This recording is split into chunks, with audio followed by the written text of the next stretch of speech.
तो आज हम लोग क्लास 9 का जो अपना सेकंड चैप्टर है, ठीक है, सेकंड चैप्टर का पार्ट 2, ठीक है। चैप्टर का है ये the sound of music. Sound of music chapter का पार्ट 2 है ना। पार्ट 2 है the shehnai of Bismillah Khan. हम लोग ये स्टडी कर रहे हैं ये चैप्टर, और पिछले वीडियो में हम लोगों ने पैराग्राफ 1 फिनिश कर लिया था। आज हम लोग पैराग्राफ 2 पढ़ेंगे, ठीक है स्टूडेंट्स। तो आइए हम लोग सीधा बुक की तरफ चलते हैं। तो स्टूडेंट्स, पिछले वीडियो में हमने देखा था कि किस तरह से एक म्यूज़िकल इंस्ट्रूमेंट पुंगी है ना, पुंगी को औरंगजेब के दरबार में बैन कर दिया गया था क्योंकि इसका आवाज़ बहुत ही कर्कश था और सुनने में अप्रिय था, और उसकी जगह ले ली बाद में शहनाई ने, ठीक है। तो शहनाई पुंगी का ही एक बदला हुआ रूप था। और अब हम लोग आगे बढ़ते हैं, ठीक है।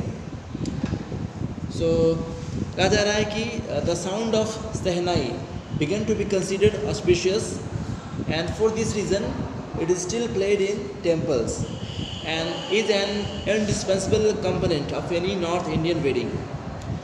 तो कहा जा रहा है कि समय के साथ धीरे धीरे जो शहनाई की जो आवाज़ है, ठीक है, उसको पवित्र और शुभ माना जाने लगा। शहनाई की आवाज़ को धीरे धीरे शुभ और पवित्र माना जाने लगा।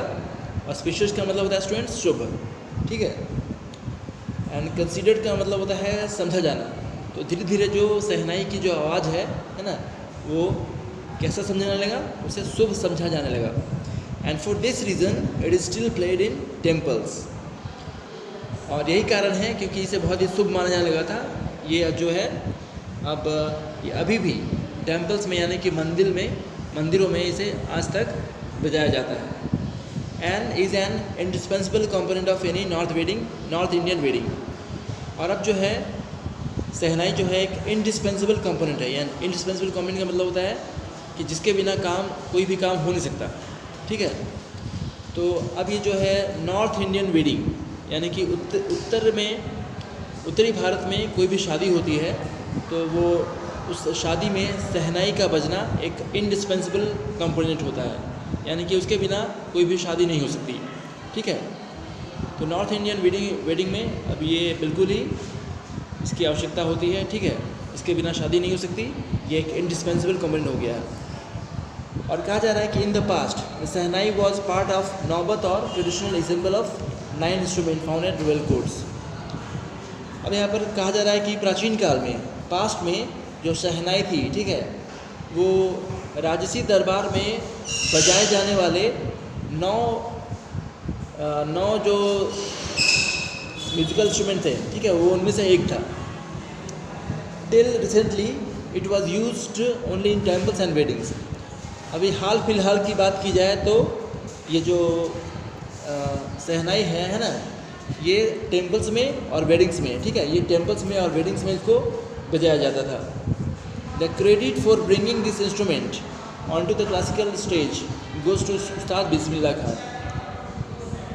तो जो क्रेडिट है ना, यानी कि जो श्रेय है जो कि इस इंस्ट्रूमेंट को क्लासिकल स्टेज पर लाने का जाता है, वो किसे जाता है?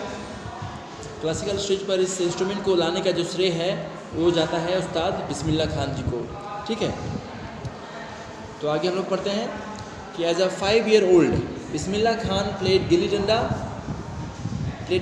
Near a pond in the ancient state of Dumraon in Bihar.